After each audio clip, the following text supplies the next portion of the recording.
لله نحمده ونصلي على رسوله الكريم أما بعد أعوذ بالله من الشيطان الرجيم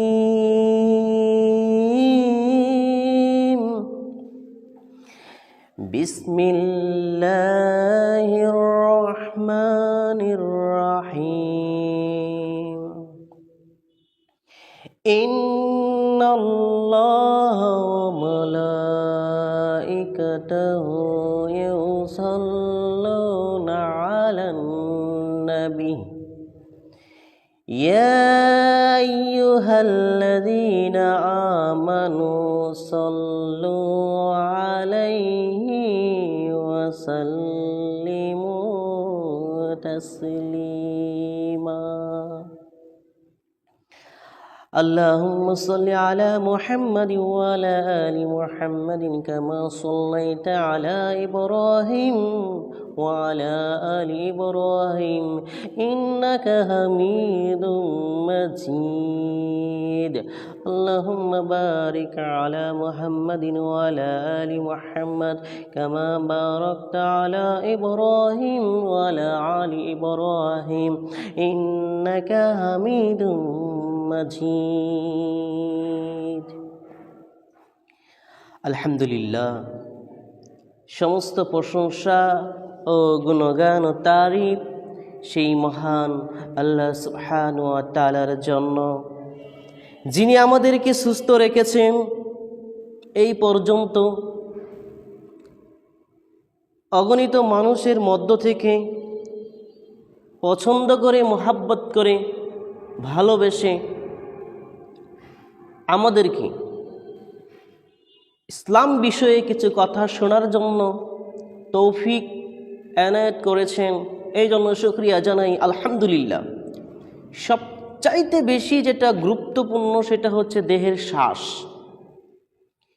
শ্বাস ঠিক থাকলে, নিঃশ্বাস ঠিক থাকলে শ্বাস ঠিক থাকবে।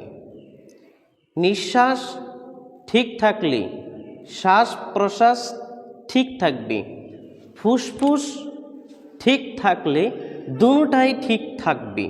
যেহেতু আমাদের শ্বাসকষ্ট হচ্ছে না, নিঃশ্বাস নিতে সমস্যা হচ্ছে না, সেক্ষেত্রে আমরা অনেক সুস্থ আছি অন্য অন্য মানুষের তুলনায়। এই জন্য শুকরিয়া জানাই আল্লাহ রাব্বুল আলামিনের দরবারে আলহামদুলিল্লাহ। সেই সাথে যার প্রতি মহাগ্রন্থ আল কুরআনুল কারীম, কুরআনুল হুদা, কুরআনুল নূর, কুরআনুল ফুরকান, মহাগ্রন্থ আসমানি কিতাব আল কুরআনুল মাজিদ অবতীর্ণ হয়েছেন, যার প্রতি আল্লাহ সুবহানাহু ওয়া তাআলা নাজিল করেছেন, সেই মানবের প্রতি যার নাম মুহাম্মদ, আহমদ, তসিন, ইয়াসিন, মুরসালিন, আল্লাহর হাবিব আমাদের নবী মুহাম্মদ সাল্লাল্লাহু আলাইহি ওয়াসাল্লামের প্রতি দরুদ ও সালাম বর্ষিত হোক। তার পরিবারের প্রতি এবং তার সাহাবীদের প্রতি অসংখ্য দরুদ ও সালাম বর্ষিত হোক আল্লাহর পক্ষ থেকে, আমিন।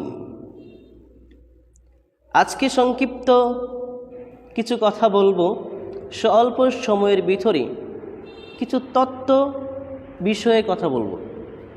কিছু তথ্য আপনাদেরকে শোনানোর জন্য চেষ্টা করব ইনশাআল্লাহুল আজিজ। এমন একটি তথ্য যা অনেকের অজানা, অনেকেই জানে, তবে জানা কথাটাই আমি আবারও স্মরণ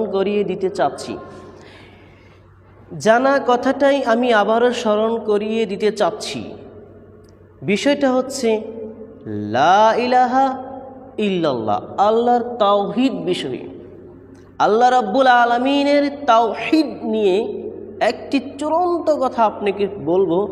বিস্তারিত আলোচনায় না গিয়ে স্বল্প সময়ের ভিতরে, ক্ষুদ্র সময়ের ভিতরে আমি দু একটা কথা বলবো তাওহীদ বিষয়ে। সত্যিকার অর্থে তাওহীদকে ইসলামের ভিতরে কিছু নমুসলিম ট্রাইবের মুসল্লি আছে যাদেরকে সুফিবাদ বলা হয়। তারা ইসলামটাকে ধ্বংস করে দিয়েছেন। কালেমা তাওহীদ, এই তাওহীদের মূল অর্থ, মূল ব্যাখ্যা তারা সেটাকে বিক্রি করে দিয়েছেন, সাধারণ আম জনতার সামনে উপস্থাপন করেছেন ভুল ব্যাখ্যা। তাওহীদ কি? আজও আমরা তাওহীদ চিনতে পারিনি। তাওহীদ না চিনার কারণে আল্লাহ রব্বুল আলামিনের দরবারে আমরা উপস্থিত হতে পারি না। মানে কি? মসজিদে গিয়ে সেজদা দিতে পারি না, শুধুমাত্র তাওহীদকে না চিনার কারণে। তাওহীদ কি? আরে বাবা, তাওহীদ কি? লা ইলাহা ইল্লাল্লাহ, লা ইলাহা ইল্লাল্লাহু মুহাম্মাদুর রাসূলুল্লাহ সাল্লাল্লাহু আলাইহি ওয়াসাল্লাম, এটাই কি তাওহীদ? লা ইলাহা ইল্লাল্লাহ মুহাম্মাদুর রাসূলুল্লাহ, এটাই কি কালেমা তাইবা? এটাই কি মূল তাওহীদ? এটাই কি তাওহীদ? এতদিন ধরে আপনি এটাই তো শুনে এসেছেন, এতদিন ধরে আপনি এই কথাটাই শুনে এসেছেন যে লা ইলাহা ইল্লাল্লাহ মুহাম্মাদুর রাসূলুল্লাহ সাল্লাল্লাহু আলাইহি ওয়াসাল্লাম, এটা হচ্ছে কালেমা তাইবা, এটা নাকি তাওহীদ, এটা নাকি তাওহীদ। কালেমা তাইবা, লা ইলাহা ইল্লাল্লাহ মুহাম্মাদুর রাসূলুল্লাহ, এটা আপনারা জানেন, অধিকাংশ মানুষ এটাই জানে। সত্যিকার অর্থে ইসলামের ভিতরে, শরিয়াতের ভিতরে মুহাম্মদ সাল্লাল্লাহু আলাইহি ওয়াসাল্লাম এবং তার সাহাবীরা কি লা ইলাহা ইল্লাল্লাহ মুহাম্মাদুর রাসূলুল্লাহ এই কালেমা তাইবা শিক্ষা দিয়েছেন? আপনি কি একবারও চিন্তা করে দেখেছেন? কালেমা তাইবা লা ইলাহা ইল্লাল্লাহ মুহাম্মাদুর রাসূলুল্লাহ, মুহাম্মদের পক্ষ থেকে সাল্লাল্লাহু আলাইহি ওয়াসাল্লাম, সাহাবীগণের পক্ষ থেকে, মুহাম্মদের পক্ষ থেকে, সাহাবীগণের পক্ষ থেকে, মুহাম্মদের পক্ষ থেকে লা ইলাহা ইল্লাল্লাহ মুহাম্মাদুর রাসূলুল্লাহ এই কালেমাটা শিক্ষা দিয়েছেন কিনা? কোনো মানুষকে দিয়েছিলেন? এক সাহাবী আরেক সাহাবীকে এই কালেমা তাইবা শিক্ষা দিয়েছিলেন লা ইলাহা ইল্লাল্লাহ মুহাম্মাদুর রাসূলুল্লাহ? এটাই নাকি তাওহীদ, এইটাই নাকি কালেমা? অধিকাংশ মানুষ মনে করে যে এইটাই তাওহীদ, এইটাই কালেমা। রাসূল সাল্লাল্লাহু আলাইহি ওয়াসাল্লাম এই কালেমায় শিক্ষা দিয়েছেন। অসম্ভব, এটা হতে পারে না, এটা বানোয়াট কালিমা, এটা মিথ্যা কালিমা, এটা কোনো কালিমা না, এটা দিয়ে তাওহীদ প্রতিষ্ঠিত করা সম্ভব না। এই কালেমা বিকৃত হয়ে গেছে, এই কালেমা মানুষে তৈরি করেছে। আল্লাহ রাব্বুল আলামিন এটাকে কালেমা বলেনি, লা ইলাহা ইল্লাল্লাহ মুহাম্মাদুর রাসূলুল্লাহ একসাথে অ্যাড করে যেটা হয়েছে এটা কালেমা নয়, এটা কালেমা তাইবা নয়, এটা কালেমা তাইবা নয়। এই কালেমা মানুষ তৈরি করেছেন, এই কালেমা সুফিবাদীরা তৈরি করেছেন। এই কালেমা বললে আপনি জান্নাতে যেতে পারবেন না, অসম্ভব, এটা কালেমা হতে পারে না। তাহলে কালেমাটা কি সেটা আমাদেরকে জানতে হবে। শুধুমাত্র তাওহীদের উপরে কথা বললেই ঘন্টার পর ঘন্টা চলে যাবে। কেন চলে যাবে? কথা একটার পর একটা আসতে থাকবে, এই জন্য ঘন্টার পর ঘন্টা চলে যাবে।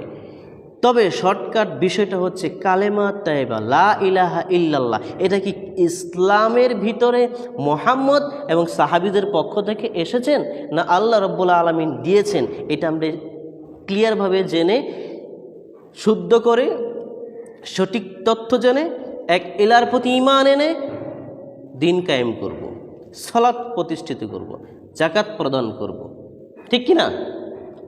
লা ইলাহা ইল্লাল্লাহ পাঠ করার পর আপনি মুসলিম হয়েছেন, লা ইলাহা ইল্লাল্লাহ পাঠ করার পর আপনি মুসলিম হয়েছেন, কিন্তু কালেমা তাইবা লা ইলাহা ইল্লাল্লাহ মুহাম্মাদুর রাসূলুল্লাহ এই কালেমা পাঠ করলেন তো আপনি অটোমেটিকলি বেদাতের কাছে চলে গেলেন, অটোমেটিকলি আপনি শিরকপন্থী হয়ে গেলেন। কীভাবে শিরকপন্থী আপনি হচ্ছেন সেটা এখনো ভেবে আপনি কুল পাচ্ছেন না।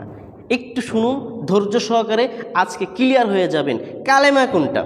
সঠিক কালেমা শিখুন, ইমানকে পরিপূর্ণ করুন, ইমান তাজা চাঙ্গা করুন, আর আল্লাহর রবের সন্তুষ্টির জন্য রাসূল সাল্লাল্লাহু আলাইহি ওয়াসাল্লামের শিখানো পদ্ধতি অনুযায়ী সালাত আদায় করুন, তবে আপনার জন্য জান্নাত আছে।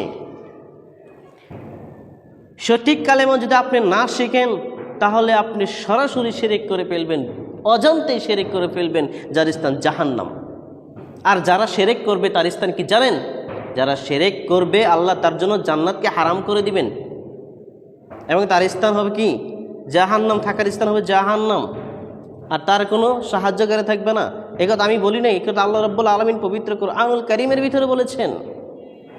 বিসমিল্লাহির রহমানির রহিম, ইন্নাহু মান ইউশরিক বিল্লাহ যে আল্লাহর সাথে অংশী স্থাপন করবে, অংশীদার করাবে, সমকক্ষ তৈরি করবে, ফাকাদ হারামাল্লাহুল জান্নাহ, আল্লাহ তার জন্য জান্নাতকে হারাম করে দিবেন।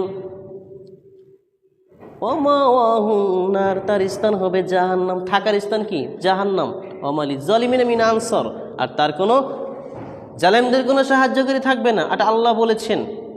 তো যেন আমরা জান্নাতে যেতে পারি সঠিক কালেমার উপর ঈমান এনে আমল করে, আল্লাহকে সন্তুষ্ট করে, রাসূলের পদ্ধতি পথ দেখিয়ে যেটা দিয়েছেন সেই পথ ধরে তার অনুসরণ করে, তার সালাত যেভাবে শিখিয়ে দিয়েছেন সেভাবে সালাত আদায় করে রবকে সন্তুষ্ট করে যেন আমরা জান্নাতে যেতে পারি, ঠিক কিনা? জান্নাতে যাওয়ার মাধ্যম হচ্ছে কালেমা পরিপূর্ণ অর্থসহ শিখে, কালেমা পড়ে, আল্লাহর প্রতি ঈমান এনে, রাসূল সাল্লাল্লাহু আলাইহি ওয়াসাল্লামের নিয়ম নীতি, তার পদ্ধতি অনুসরণ করে, সালাতের প্র্যাকটিক্যাল পদ্ধতি অনুসরণ করে, যেভাবে তার নবী মুহাম্মদ সাল্লাল্লাহু আলাইহি ওয়াসাল্লাম সালাত শিখিয়ে দিয়েছেন, ওই সালাত আদায় করে তারপরে আপনাকে কি পরকালে পাড়ি জমাতে হবে, তাহলে আপনি জান্নাত পাবেন, অন্যথায় আপনি পাবেন না। সেই সাথে একটি কথা বলতে চাই, তার আগে একটি কথা বলি, সেটা হচ্ছে এই গজলের ভিতরে আপনি পেয়ে যাবেন, শেরে করো না বেদাত করো।